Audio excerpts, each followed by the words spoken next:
Kick off. Sure. Good morning. This is, it's October 12th, 2022, and this is a meeting of the Sunset Advisory Commission. And so our first witness and board is the review of the board on retail sales. And our witness is TJ Poor, who is the Director for Regulated Utility Planning and from the Department of Public Service. Good morning, TJ. Good morning, everybody. Do you want to go? Morning. Yep. So let's first introduce each other. We'll start with Senator Collmore.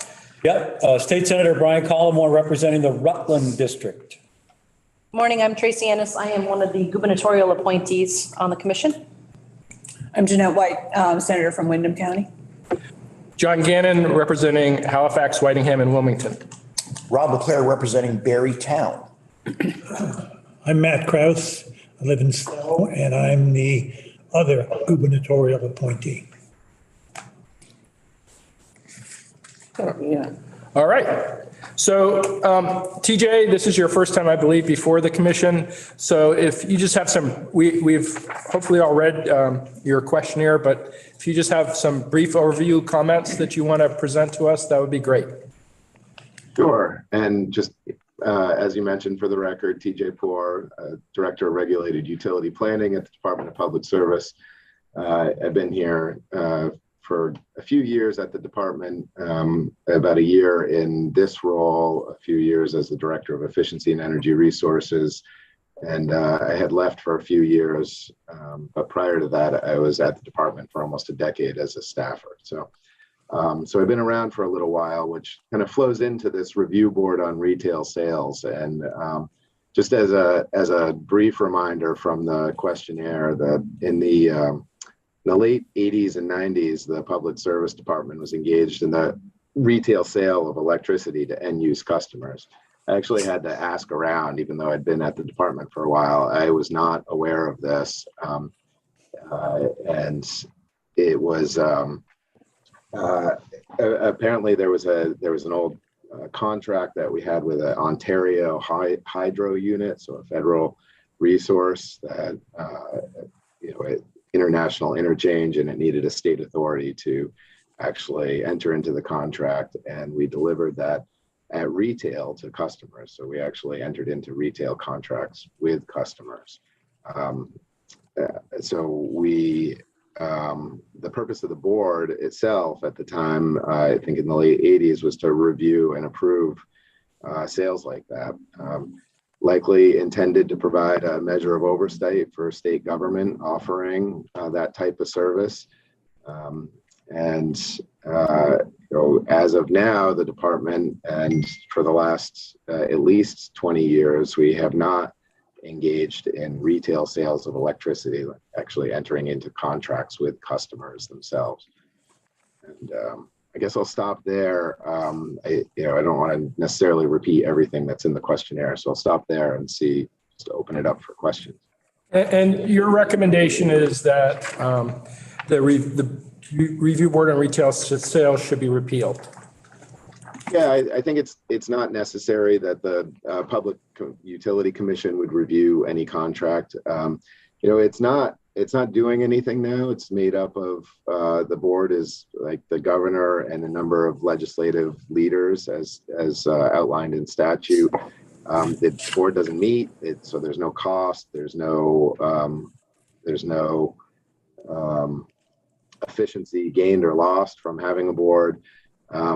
Theoretically, I think the department could enter into such an arrangement again. It would be highly unlikely that that was the case, and that we would do that. And if we did, I imagine that the legislature would want to chime in anyway. But it's kind of on the books, not used. I guess we're fairly agnostic. It could be repealed without any harm, and it could stay without any harm. Rob, you have a question? I do. Good morning. Good morning. Glad to hear it looks like it's going to get repealed. But a question I had is, it seems like that there was an issue around Global Foundries looking to purchase electricity, I guess, directly. Is that a example where this board may have had a role to play, and obviously, I guess the issue has been resolved, so clearly by some other means. Does that make Right. sense? So the short answer is no, the board wouldn't have been involved in that because Okay. the board was really set up to be oversight of a state agency selling electricity to customers. And so it's the Global Foundries case. It is, I believe it's still pending. The commission has not made a decision unless they have in the last week, and I didn't catch it. But that they've requested to be their own utility, as they're calling it, a self-managed utility. So they will purchase their own power on the regional marketplace. They take transmission service, so they still will pay Belco for transmission costs, and are kind of becoming its own utility in that manner.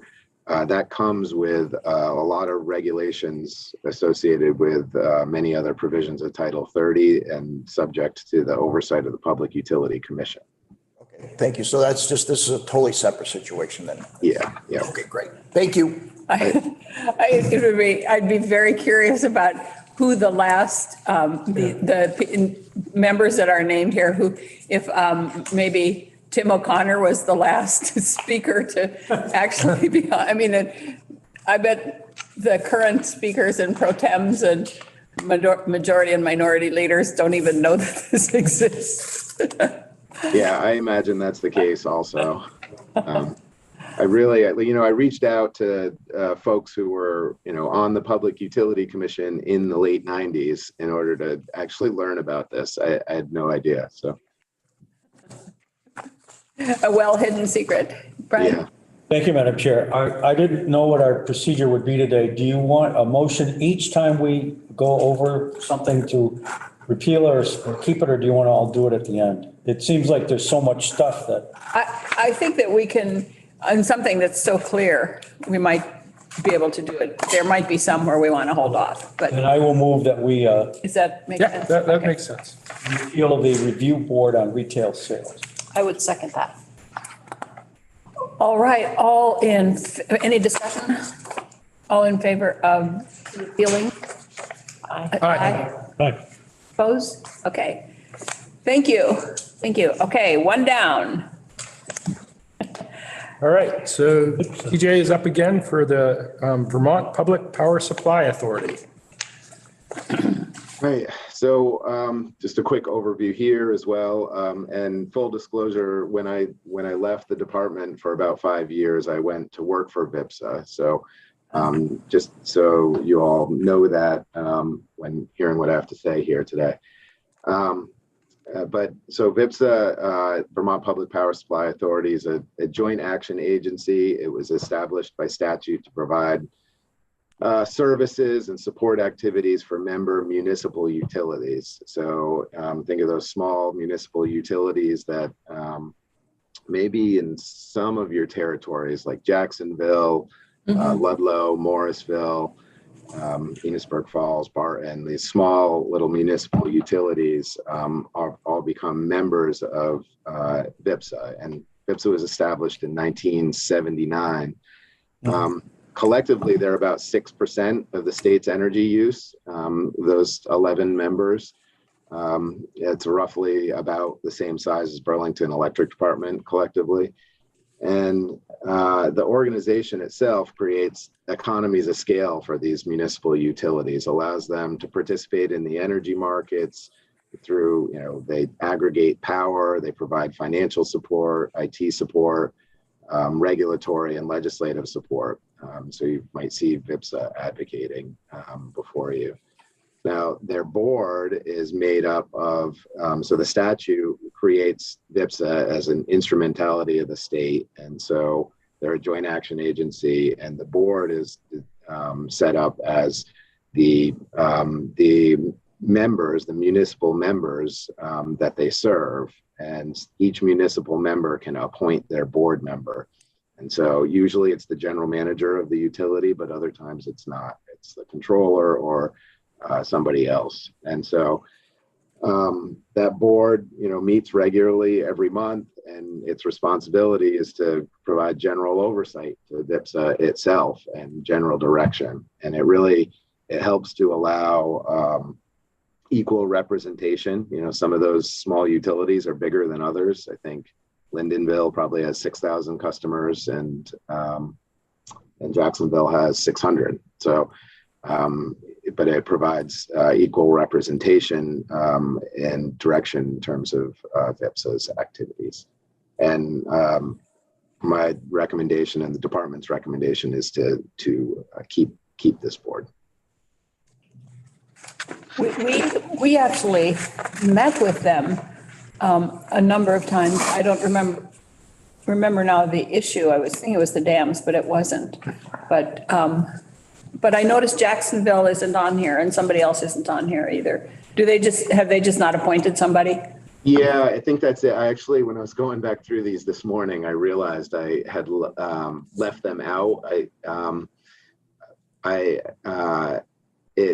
When I went to their website to just grab who the current members are, and it wasn't listed. So I believe that they're just vacant right now. I know I know Johnson's municipal, their town manager, who was also the electric department manager, left a little while ago. And so I imagine they're just haven't reappointed at this point. And I'm not sure about Jacksonville. Okay. Any questions? So it's a keeper. A keeper. Yep. Do you want a motion? Sure. I would move that we maintain the Vermont Public Power Supply Authority, better known as VIPSA, and thank goodness for acronyms. Our government could not function without them. I will second it. All right. Any discussion on this one? All right. All in favor of maintaining? Aye. Opposed? Okay. All right. All right, so we're on to our next board, which is the Clean Energy Development Board. You guys also here to talk about. Right. So this one, I'll just provide a brief overview to the extent it's valuable, that these have been valuable. So the Clean Energy Development Fund was developed in 2005, is housed at the Public Service Department, our office, and it received $4 to $7 million per year from Entergy Vermont, who is the Vermont Yankee owners, as part of a regulatory settlement agreement. And the purpose of the fund was to increase the development and deployment in Vermont of affordable, cost-effective electric power resources, mainly with respect to renewable energy resources and combined heat and power. In 2009, right after or during the Great Recession, with the American Rescue and Recovery Act, ARA, directed about $20 million or over $20 million to the Clean Energy Development Fund. And at that time, there was a need identified to provide additional oversight and decision-making authority for those funds, in addition to the decision-making authority of the department's commissioner. And also at that time, the Clean Energy Development Fund director was actually an employee of the board itself. Since then, the fund, the dollars from Entergy and Vermont Yankee have dried up. The dollars from the ARA days have been expended, and there's just some loan repayments, a small amount. So there's actually a small amount of regular money going into the fund. It's just kind of the repayment of loans that were handed out. There is with ARPA, I forget what the P is in ARPA today, the American Rescue Pandemic Act. I'm sorry, I can't remember what it is. I say ARPA a lot, but I don't remember that with the acronyms. Thank goodness for acronyms. And ARPA did allocate $5 million to put into the fund, which is under the board's authority. There's a lot more that was put into the fund outside of the board's authority, and then outside of, and then into the department, just generally outside of the board's authority. So just giving kind of the broad context there. The board works, the board meets 5 to 9 times a year and is useful in providing kind of an outside government perspective and some oversight and decision-making authority for the funds that it has. There is no ongoing funding after this ARPA money, $5 million. There's no money dedicated for the board under its authority. So is this board still needed? Does the department need oversight for the spending of the funds? Probably not. That's probably a decision for somebody other than me, but the legislature, like I said, allocated a few $1 million under this decision-making authority, and it was about 75 million to the public service department outside of that authority. The board's is efficient. It's causing, the question is it causing any additional work, maybe marginally in preparing for board meetings, but the benefit of that is you get some outside perspective on program designs. And so, I think the board could continue, and it's serving an active role now. Over the long term, is it necessary with no kind of regular fund coming into the department or coming into the Clean Energy Development Fund? Maybe not. And I think at this point in time, I think the department is agnostic of whether it continues or not. We could see some value and we can make it have value, or we could restructure the Clean Energy Development Fund to be wholly under the department and just kind of a use of funds on its own. Thank you, Madam Chair. So TJ, this one is less clear than the first two. I appreciate that. So the answer to question 8 was interesting. The enabling law continues to correctly reflect the purpose, et cetera. And you mentioned that there are probably some specific provisions of the statute that could be modernized. Would you be able to provide language in that regard so that if we do decide to maintain it, we have at least, I don't know what you want to say, improved the clarity of the board's mission, if you will? The other question I have, the next, number 9, that nobody's getting paid because they're not asking for per diems. I'm not sure that we want to continue to do that. It's always nice to have people work for free, but I'm not sure if it's fair. So those are the only 2 things I saw. Right. So that latter one, I think there are some funds that could be available to pay the per diems that just doesn't go to programs, and the current composition of the board, I guess, would rather have it go to programs.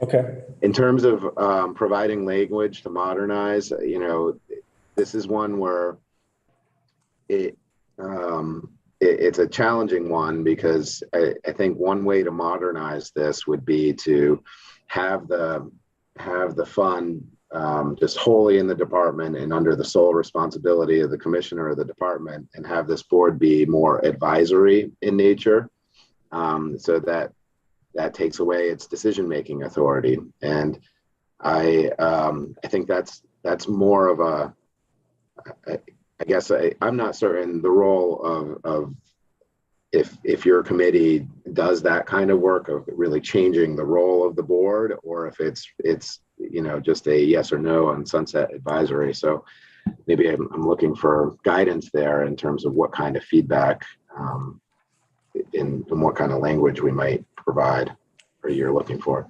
Committees look at it. Yeah, so I mean, there's two ways we can have handled that in the past. One, we have made a recommendation in the bill for a change in the enabling statute.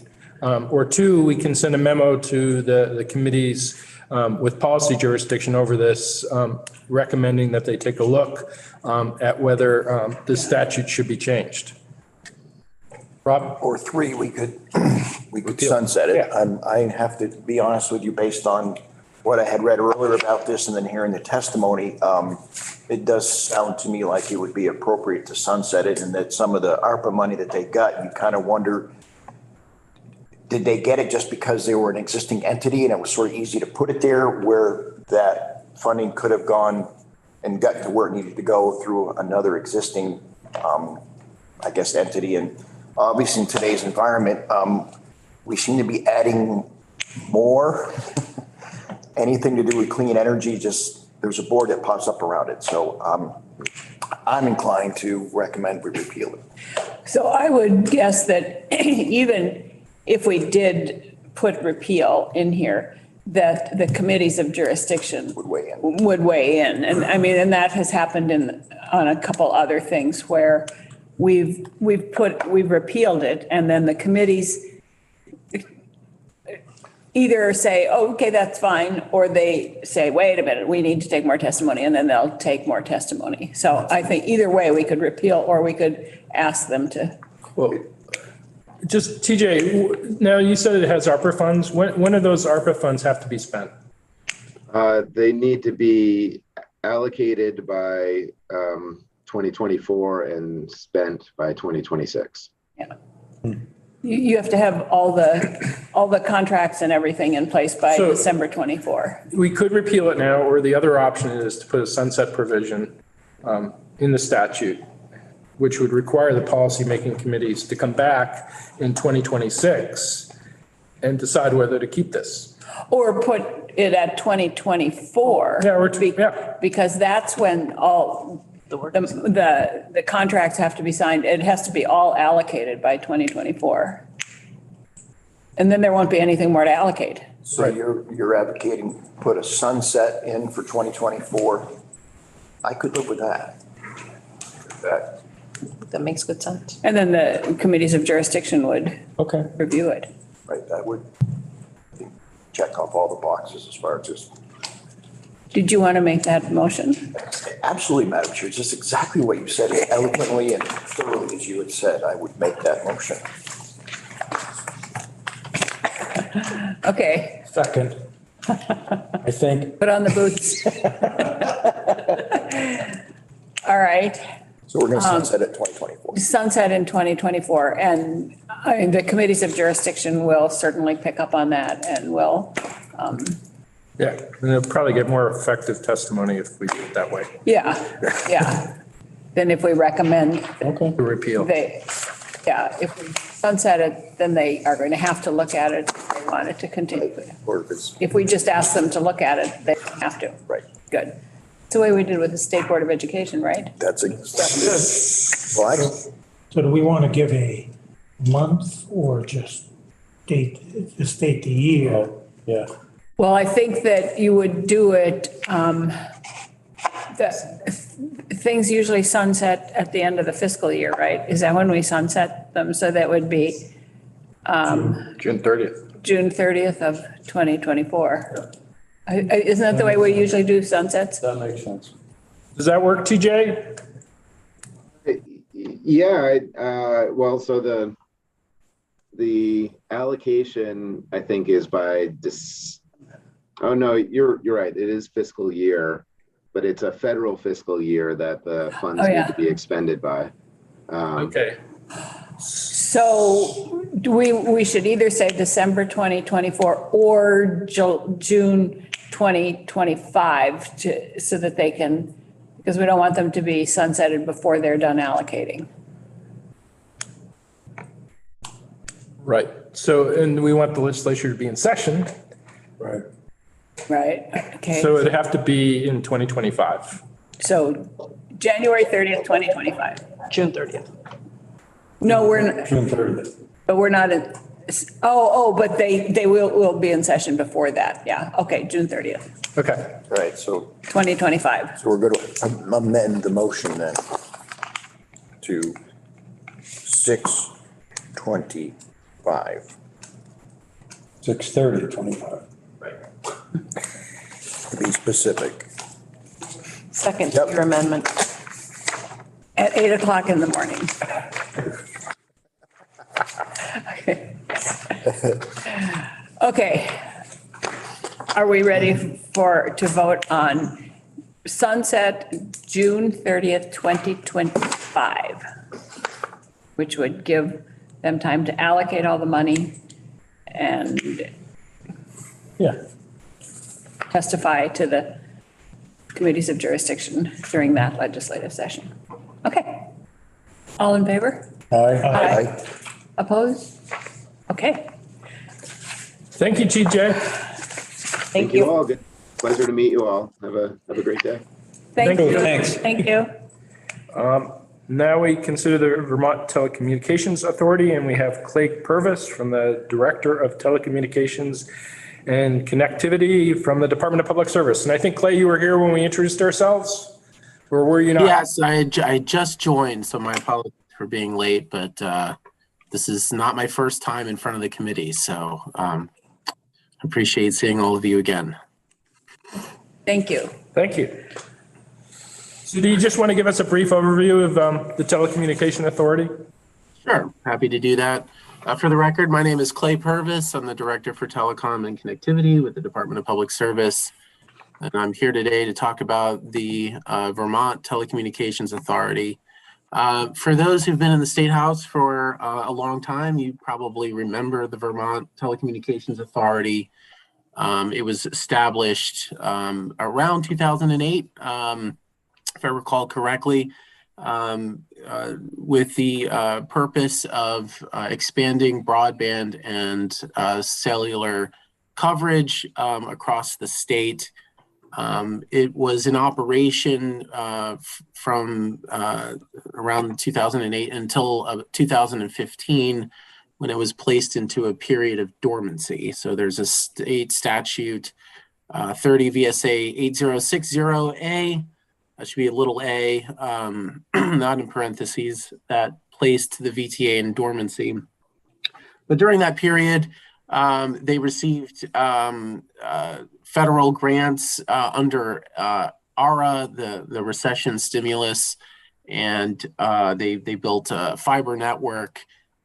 They did cellular projects. They gave out broadband grants to broadband companies to expand DSL and cable and fiber services.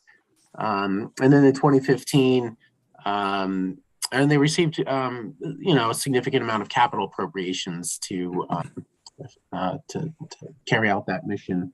And in 2015, the legislature made the decision to place the VTA in dormancy and put kind of broadband responsibilities with the Department of Public Service. The reason for placing it in dormancy rather than eliminating it, I believe, was to, excuse me, to ensure that it could come back and be revived should there be a windfall of, say, federal money that would come to us for broadband. And of course, that happened recently. So in the wake of the pandemic, the American Rescue Plan and the infrastructure bill has provided a significant amount of funding for broadband. But as you know, last year, the legislature, or actually 2 years ago now, but in the prior session, the legislature established the Vermont Community Broadband Board, which carries out much the same mission and is responsible for oversight of the ARPA money being dedicated to broadband, as well as there'll be the point for the infrastructure money coming through the National Telecommunications and Infrastructure administration. So, so for that reason, the VTA, I think from my perspective, I don't really foresee the VTA coming back in any meaningful way in the near future, but that was certainly the kind of the idea behind putting it in dormancy. So I never heard of anything being put in dormancy before, but I guess we did it somehow. But so it's like half sunsetted. I mean, I was going to mention that too, Madam Chair. It's kind of like putting somebody in a coma. I mean, I've never heard that term before. Clay, is there any other group that you know of that is in a state of dormancy? Perhaps that's an unfair question. I've never heard of a committee or at least being officially put into a state of dormancy. I have some candidates. Look at the watch. So I'd make a motion, we repeal. Second. And I guess, again, if we do that, if the energy committees feel that there's I don't know if it even would be the energy committee or the finance committee, or either one or both could take a look at it and say, this shouldn't be repealed. Okay. So that would apply to anything that we do. Yeah, but if we actually repeal or do a sunset, it's more likely to catch their eye than if we just say, you should look at this. Right. Well, Yeah. according to the questionnaire too, there's now the Vermont Community Broadband Right. Board, which seems to have most of the same authority. Yeah. Which when this went into dormancy did not exist. Yeah, So, yeah. I mean, there seems to be more reason to repeal it today than Yeah. when they put it in dormancy in 2014. Yeah, if I could chime in on that point, if I recall, the Finance Committee did consider bringing back the VTA, and House Energy and Technology had promoted the Vermont Community Broadband Board. So it was something that I think was under consideration during the formation of the VCBB, was whether to bring back the VTA or create the new organization. So that certainly had been decided that the VCBB would be the vehicle for promoting our broadband expansion projects. But the conversation wasn't, just so I'm clear, the conversation wasn't, should we have both? But the finance committee thought maybe they should just reinvigorate the VTA as opposed to the board, but then the House proposed the board, so that's the way they went with. It wasn't, should they have both? Yeah, okay, great, I understand. Okay. Any more questions, comments, concerns? Anybody feel like making a motion? Rob did. Oh, you. And I seconded. Seconded it. Yeah.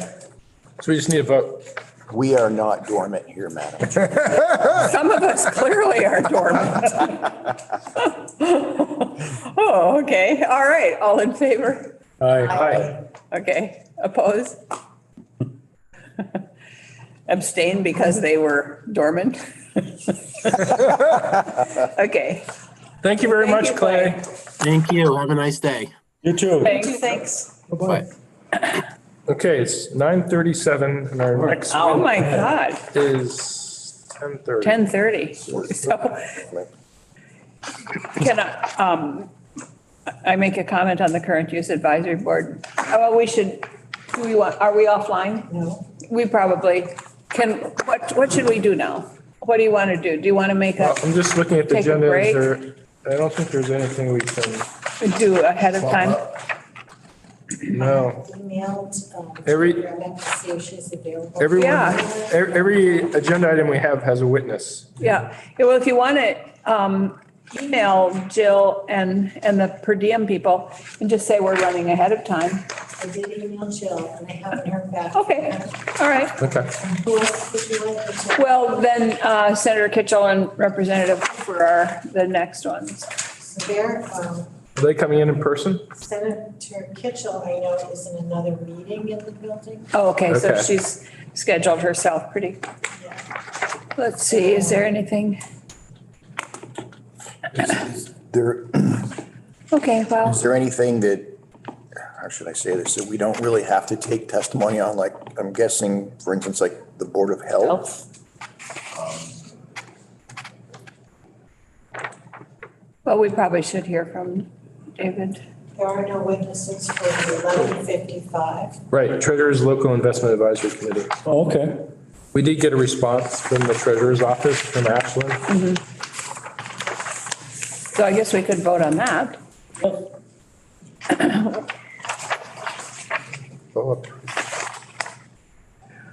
We could also, if we have an hour, is that what we have? yeah, Our next- a little less than an A hour. little less than an hour. We could actually see if Tom Little is available. We have him on at 2, and we could just see if he's available to come in earlier. Just, How about if we take like a 10-minute break? 10-minute break. Give Andrea and others Okay. time to see if there's anybody that we can fill the gap with, and then okay. Good idea. you're so takes- inspiring. Let's find somebody to talk to. Try not to be. Open up that door and. All right, so we're going to take a break, yeah. Okay.